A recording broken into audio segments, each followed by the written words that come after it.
Good morning friend, आज है 20 जून 2025 और इस दिन जितनी भी इंपॉर्टेंट करंट अफेयर हो सकती हैं उसकी निचोड़ को इन टॉप 10 करंट अफेयर में इंक्लूड किया गया है।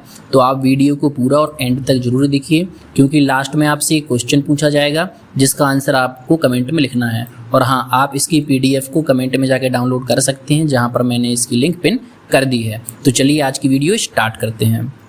फ्रेंड्स, हमारा आज का पहला क्वेश्चन है, प्रतिवर्ष दुनिया भर में अंतर्राष्ट्रीय मजदूरी दिवस कब मनाया जाता है? तो फ्रेंड्स, अभी हाल ही में पिछले महीने 1 मई को अंतर्राष्ट्रीय मजदूर दिवस मनाया गया था, तो ये आप याद रखिए।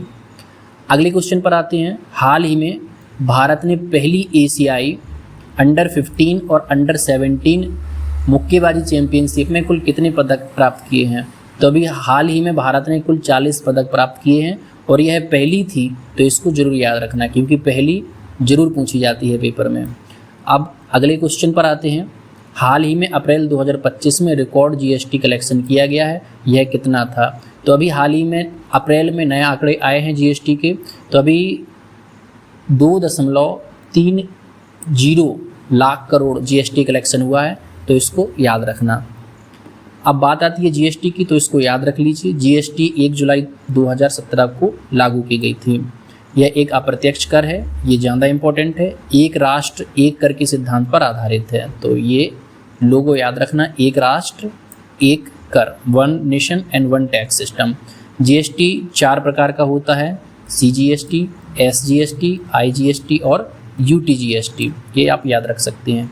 GST काउंसिल में इसकी अध्यक्षता हमारी वित्त मंत्री करते हैं, तो इसको याद रखना। GST को संविधान के 101वें संविधान संशोधन के माध्यम से इसको लागू किया गया, जो 2016 में जारी हुआ था, ये भी आप याद रखिए। अगले क्वेश्चन पर आते हैं। ब्लू एंड DC चैलेंज किन देशों से संबंधित है? तो अभी हाल ही में ब्राज़ील और फ्रांस ने ये चैलेंज स्टार्ट किया है, तो इसको आप याद रखिए, पेपर में आ सकता है। अगले क्वेश्चन पर आते हैं। हमारा अगला क्वेश्चन है कि एक युद्धाभ्यास शक्ति ये भारत और किस देश के बीच हुआ है? तो अभी युद्धाभ्यास शक्ति ये कई बार पेपर में पूछा गया है, ये किन 2 देशों के बीच होता है? तो ये भारत और फ्रांस के बीच आयोजित होता है, तो इसको आप याद रखिए। अब बात आती है फ्रांस की, तो उसके बारे में जान लेते हैं। फ्रांस की राजधानी पेरिस है, जिसे सिटी ऑफ लाइट भी बोला जाता है। फ्रांस संयुक्त राष्ट्र सुरक्षा परिषद का स्थायी सदस्य है, ये याद रखना। कुल 5 सदस्यों में से यह भी एक स्थायी सदस्य है।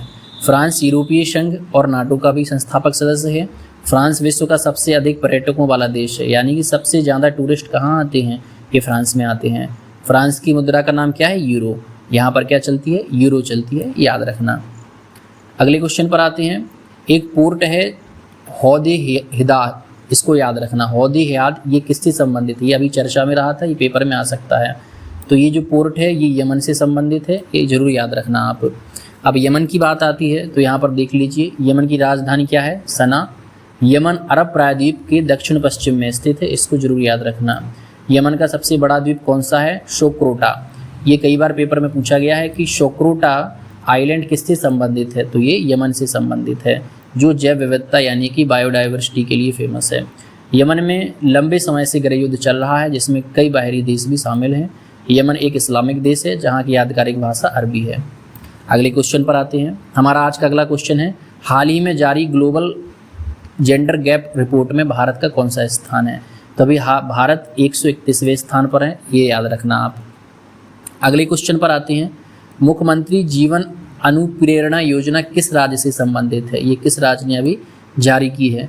तो अभी हाल ही में ये योजना जारी की है असम राज्य ने, तो इसको याद रखना। अब असम के बारे में जान लेते हैं। चलिए अगले क्वेश्चन पर आते हैं।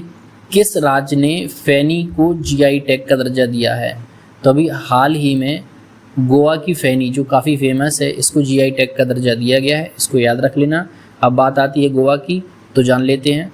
गोवा भारत की सबसे छोटा राज्य है क्षेत्रफल की दृष्टि से। अब ये छोटा राज्य है, तो सबसे बड़ा राज्य कौन सा हुआ? तो राजस्थान, याद रखना, सबसे बड़ा राज्य है भारत का। अगला पॉइंट देखते हैं। गोवा 1961 में पुर्तगालियों से आज़ाद हुआ था।